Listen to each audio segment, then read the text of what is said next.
vamos a comenzar hablando de Cuba, que se encuentra al borde del colapso debido a una grave crisis energética. Desde La Habana, Memphis Bersley nos amplía la información.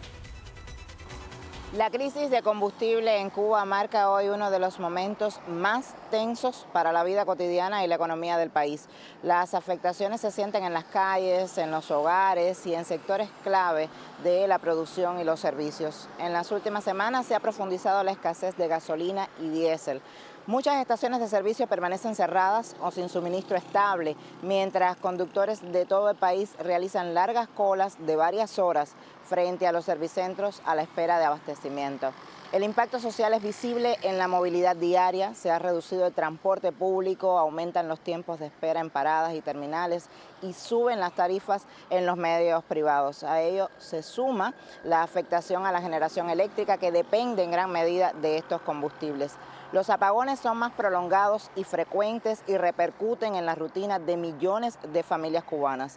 En el plano económico, la crisis golpea sectores estratégicos como el agrícola, ya decía el transporte, también la industria. Entre las causas del agravamiento reciente de esta situación, analistas señalan la reducción de los envíos de petróleo desde socios tradicionales y las dificultades del país para acceder a nuevos suministradores en condiciones financieras favorables. A ello se añaden sanciones y presiones externas que incrementan los riesgos para navieras y gobiernos que decidan vender o transportar combustible hacia Cuba, limitando el margen de maniobra de la isla en un mercado energético ya de por sí volátil. La población vive día a día las consecuencias más concretas de la escasez. Menos transporte, más apagones y un costo de la vida en aumento. Una realidad que coloca el combustible en el centro del debate público y de las preocupaciones de la ciudadanía. Desde La Habana, Cuba, Memphis Bersley, para la Alianza Informativa Latinoamericana. Muchas gracias, Memphis, por esta comunicación. Bueno, es una situación terrible para los cubanos. Esta falta de combustible ha golpeado mucho toda la actividad económica, que ya de por sí estaba sumamente afectada, sumamente deteriorada. Como habíamos mencionado anteriormente, el petróleo es vital justamente para poder mantener la precaria economía cubana, debido a que no tienen centrales hidroeléctricas, utilizan centrales termoeléctricas. Para poder funcionar necesitan combustible. Una vez que cayó la ayuda de Rusia, se cierra también la ayuda que enviaba Venezuela. Me refiero a los barriles de petróleo. Cuba se ha quedado totalmente desprotegida respecto a la generación de energía. Claro. De hecho, los informes de Cuba señalaban que aproximadamente tenían una cantidad de petróleo más o menos hasta el 20 de febrero, probablemente hasta la quincena de febrero, como para poder sostener todo esto.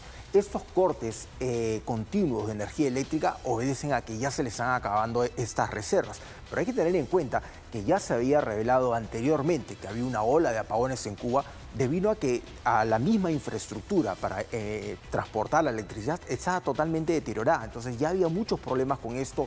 El gobierno de Díaz-Canel había anunciado todo un tema para poder repotenciar el tema de la energía, referente a la infraestructura para poder llevarla a la isla.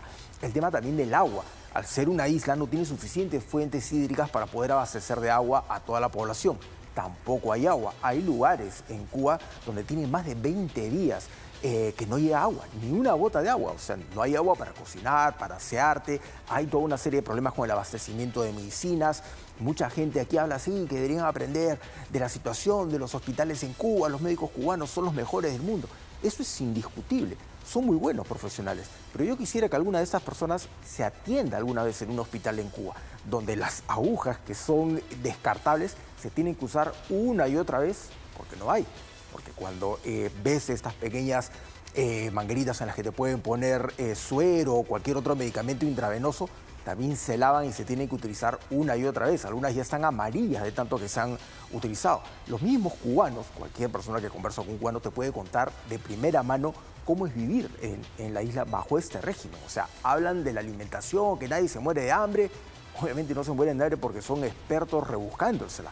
También quisiera ver que alguno de estas personas que defiende este esquema o el sistema en Cuba puede alimentar una familia de 6 con 4 patas de pollo y medio kilo de frijoles. O sea, es una situación durísima que ahora se agrava duramente por la falta de petróleo, ¿no? Por supuesto, una crisis que se agrava, pero que en realidad es una crisis hace más de 60 años. Hace más de 60 años está Cuba en esta crisis horrorosa, humanitaria, donde por más intentos que ha tenido el castrismo de maquillar la situación, de vender una panacea, ¿no? Tiene deportistas que ganan medallas, tienes hospitales, becas gente, el tema de la escuela de cine también en su momento. La realidad es que Cuba vive en niveles de pobreza y de precariedad absoluta.